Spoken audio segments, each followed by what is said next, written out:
तो आज हम लोग एक नया चैप्टर पढ़ेंगे जिसका नाम है cell the basic unit of life. Cell the basic unit of life.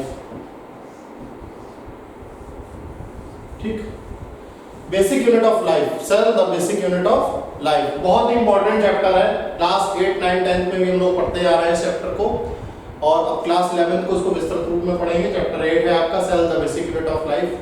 और फाउंडेशन चैप्टर में 3 चैप्टर्स बोले जाते हैं बायो के, सेल, बायोमॉलिक्यूल्स और सेल डिवीजन।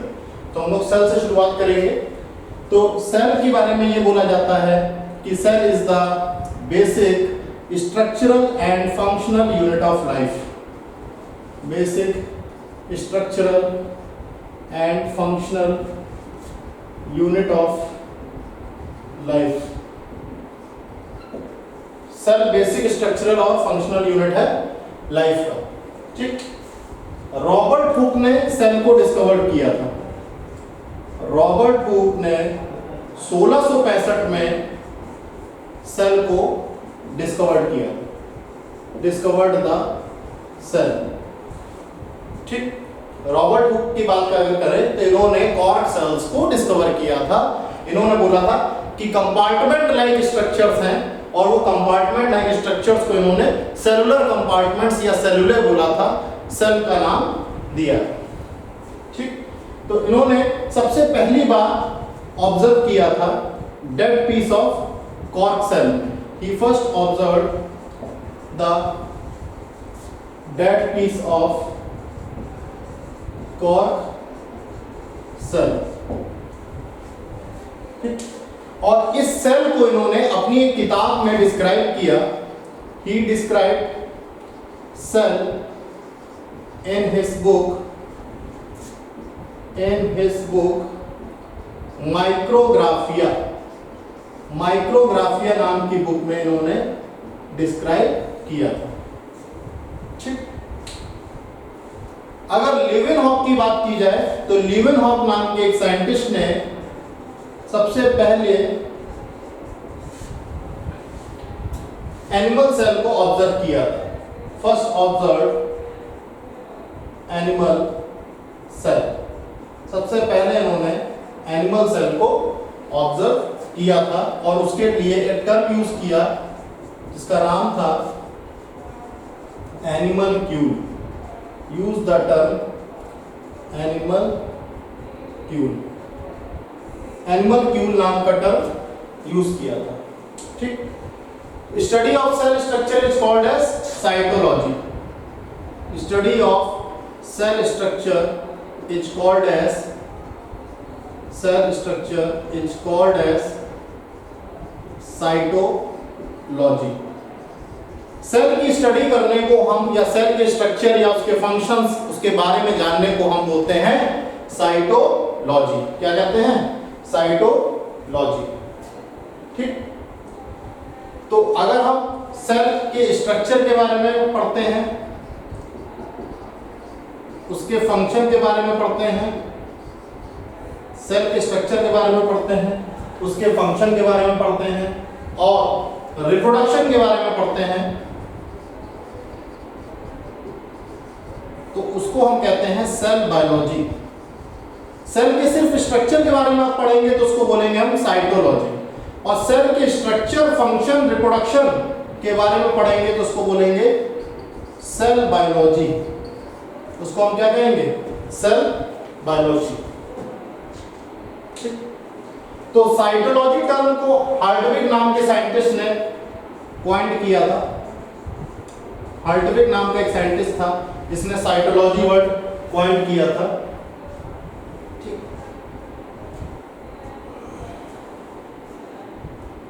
और रॉबर्ट हुक को हम फादर ऑफ साइटोलॉजी बोलते हैं। रॉबर्ट हुक को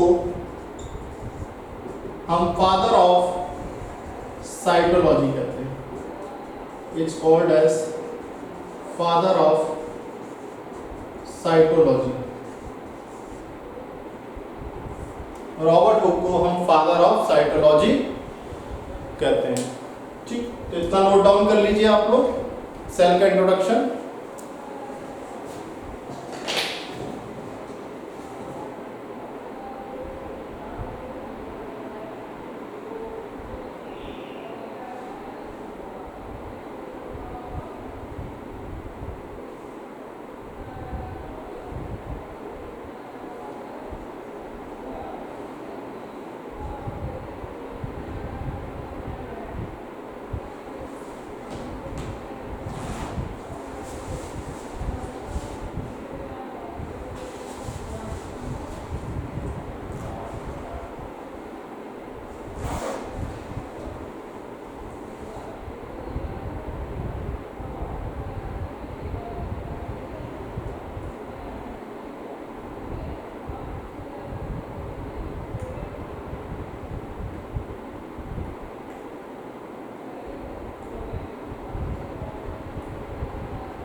पढ़ते हैं हम लोग? Cell theory.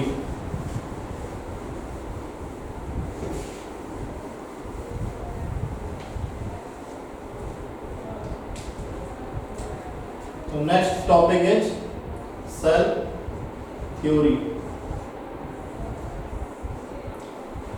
सेल थ्योरी क्या है?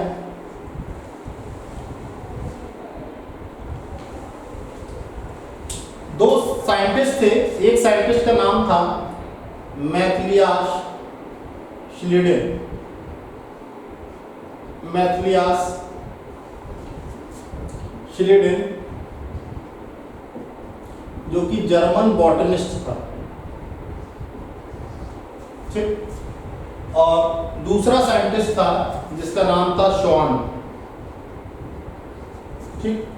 ये आपका जर्मन जूलॉजिस्ट था।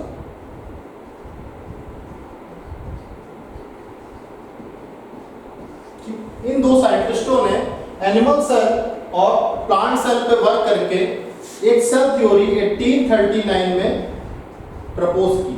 Jointly propose the cell theory, cell theory को प्रपोज किया 1839 में। और इसके कुछ पॉइंट्स इन्होंने डिस्कस किए। इसमें सबसे पहला पॉइंट ये था कि जितने भी लिविंग ऑर्गेनिजम्स हैं, यानी all living organisms are made up of cells, all living organisms are made up of cells. जितने भी लिविंग ऑर्गेनिजम्स हैं सभी सेल से बने हैं या फिर उनके प्रोडक्ट्स से बने हैं, एंड देयर प्रोडक्ट्स, ठीक। जितने भी लिविंग ऑर्गेनिजम्स हैं उनके वो आपके सेल से बने हैं और प्रोडक्ट से बने हैं। All cells are structurally, all cells are structurally and methodologically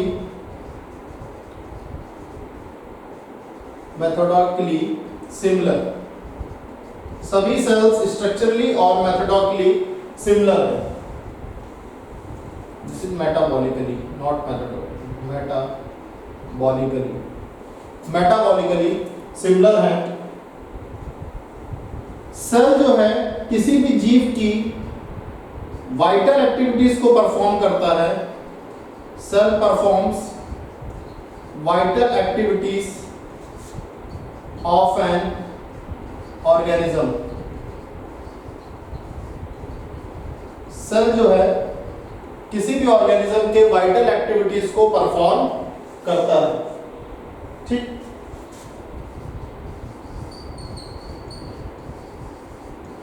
Each cell is unit of heredity, ठीक। हर सेल जो है हेरिडिटी की यूनिट है। Fifth, new sales arises from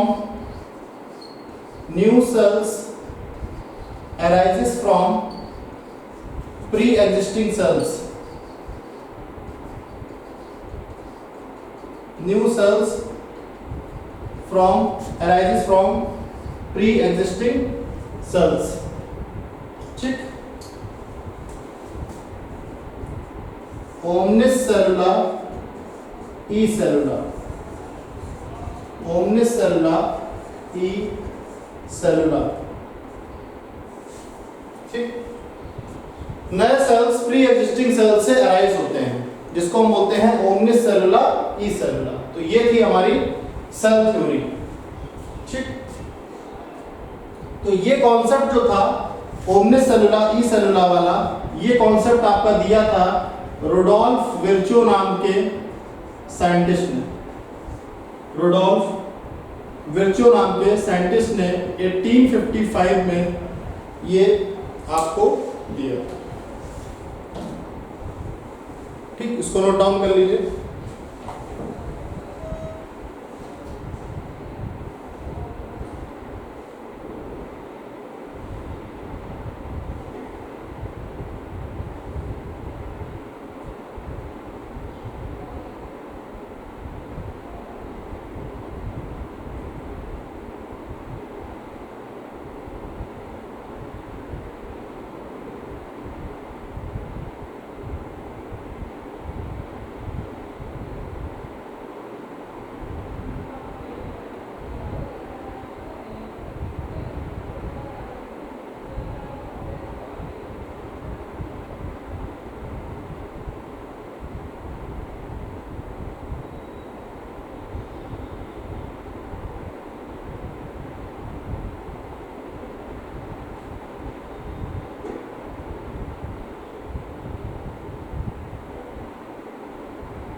तो आगे बढ़ते हैं सेल थ्योरी के बाद।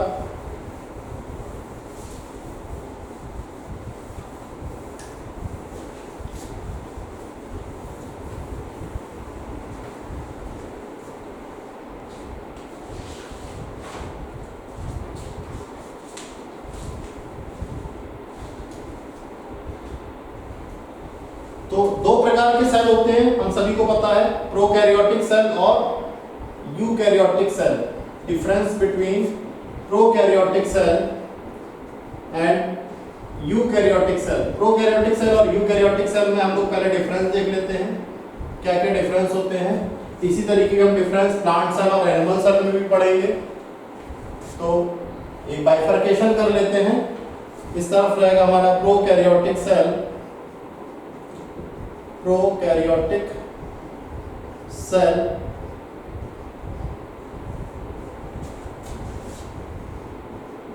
Eukaryotic cell.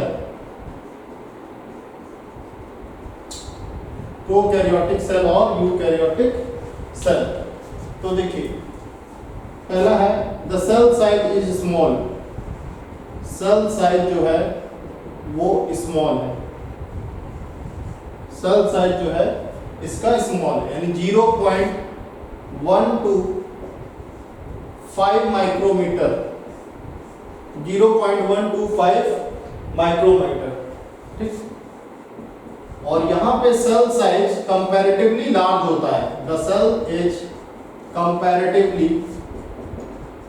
लार्ज। अब बात आती है कि कितना लार्ज होता है। तो यूकैरियोटिक सेल की जो रेंज होती है वो 5 माइक्रोमीटर से 100 माइक्रोमीटर के बीच की होती है, ठीक। इसके बाद प्रोकैरियोटिक सेल की अगर हम बात करें, prokaryotic cell has one envelope organisation, has one envelope organisation. Prokaryotic cell जो है वो वन एनवलप ऑर्गेनाइजेशन है। अगर हम यूकैरियोटिक सेल की बात करें, and eukaryotic cell has 2 envelope organisation, 2 envelope organisation है, 2 एनवलप ऑर्गेनाइजेशन। तो प्रोकैरियोटिक सेल 1 एनवलप ऑर्गेनाइजेशन है, यूकैरियोटिक सेल है 2 एनवलप ऑर्गेनाइजेशन, ठीक। तीसरा, सेल वॉल यहां पे अगर प्रेजेंट होती है तो उसके अंदर म्यूरामिक एसिड होता है। It contains muramic acid, it contains muramic acid, ठीक। सेल वॉल इफ प्रेजेंट, अगर यहां पे सेल वॉल मौजूद है तो म्यूरामिक एसिड एब्सेंट है, muramic acid is absent, muramic acid यहां पे एब्सेंट होता है, ठीक। डीएनए की अगर हम बात करें तो डीएनए यहां पे नेकेड कंडीशन में होता है, यानी कोई भी डीएनए यहां पे इनक्लोज नहीं होता है। और डीएनए से जुड़े हुए हिस्टोन प्रोटीन्स जो कि आर्जिनिन और लाइसिन रिच होते हैं, हिस्टोन प्रोटीन्स यहां पे एब्सेंट होते हैं। हिस्टोन प्रोटीन्स की अगर हम बात करें तो हिस्टोन प्रोटीन्स यहां पे एब्सेंट होते हैं। और यहां पे डीएनए विद हिस्टोन प्रोटीन्स मौजूद होते हैं, DNA with histone proteins are present, DNA with histone proteins are present। पांचवा है DNA lies freely in the cytoplasm, DNA lies freely in the cytoplasm, DNA cytoplasm में फ्रीली लाई करता है, ठीक। और यहां पे अगर देखा जाए तो more of the DNA is found in the nucleus. Mostly DNA जो है वो आपका न्यूक्लियस में पाया जाता है, is found in the nucleus. तो हमने 5 डिफरेंसेस पढ़े यहाँ पे। पहला डिफरेंस है कि सेल साइज बहुत स्मॉल होता है प्रोकैरियोटिक सेल में, 0.1 माइक्रोमीटर से 5 माइक्रोमीटर होता है। यूकैरियोटिक सेल में सेल यहाँ पे कंपैरेटिवली लार्ज होता है, 5 माइक्रोमीटर से 100 माइक्रोमीटर के बीच होता है। प्रोकैरियोटिक सेल में 1 एनवेलप ऑर्गेनाइजेशन होता है, यूकैरियोटिक सेल में 2 एनवेलप ऑर्गेनाइजेशन होता है। सेल वॉल यहाँ पे अगर मौजूद होती है तो उसमें म्यूरामिक एसिड नाम का एक सब्सटेंस होता है जो प्रोकैरियोटिक सेल में ही मिलता है। इस प्रकार का कोई भी muramic acid eukaryotic cell wall में नहीं प्राप्त होता है, ना नहीं देखने को मिलता है। डीएनए की अगर हम बात करें तो डीएनए यहाँ पे डिफ्यूज्ड होता है। डीएनए यहाँ पे किसी भी न्यूक्लियर ऑर्गेनाइजेशन के अंतर्गत नहीं आता है। डीएनए यहाँ नेकेड है और हिस्टोन प्रोटीन्स जो कि डीएनए एसोसिएटेड प्रोटीन्स कहलाते हैं, वो सारे प्रोटीन्स यहाँ पे एब्सेंट होते हैं।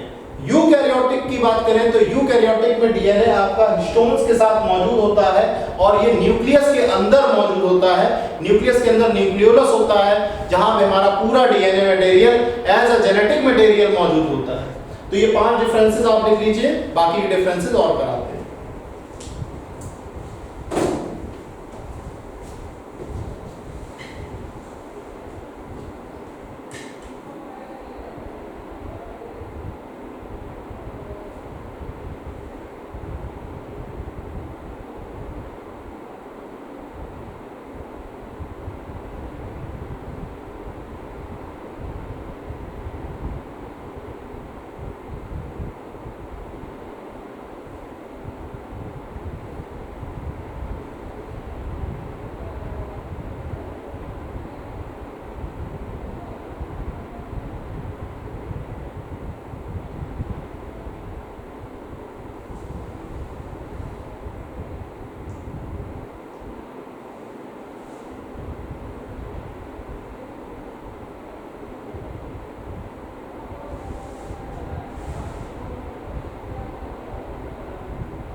प्रोकैरियोटिक सेल और यूकैरियोटिक सेल के और डिफरेंसेस देख लेते हैं।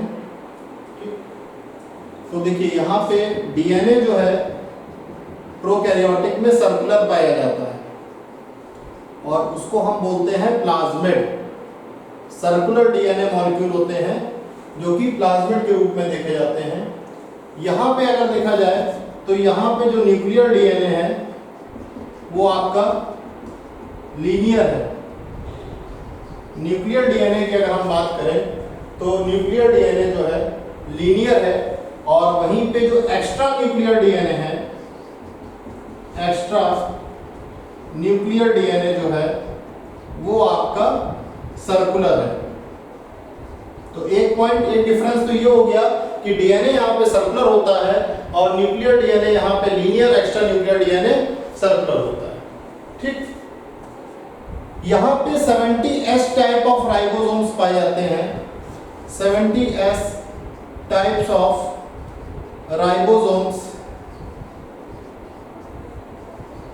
पाए जाते हैं। 70S टाइप्स ऑफ राइबोसोम्स पाए जाते हैं।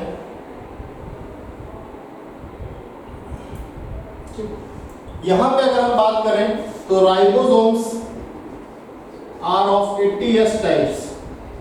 Ribosomes are of 80S type. 80S types के राइबोसोम पाए जाते हैं। ठीक, 70S type of ribosomes, 70S types of ribosomes are found in mitochondria and plastids। Mitochondria और प्लास्टिड में 70S टाइप ऑफ राइबोसोम्स पाए जाते हैं। ठीक, यहाँ पे प्रोकैरियोट में आपके सेंट्रियोल जो हैं वो अब्सेंट हैं। सेंट्रियोल यहाँ पे नहीं पाए जाते हैं। ठीक, यहाँ पे यूकैरियोटिक में आपके सेंट्रियोल्स मौजूद होते हैं एनिमल सेल में और कुछ लोअर प्लांट्स में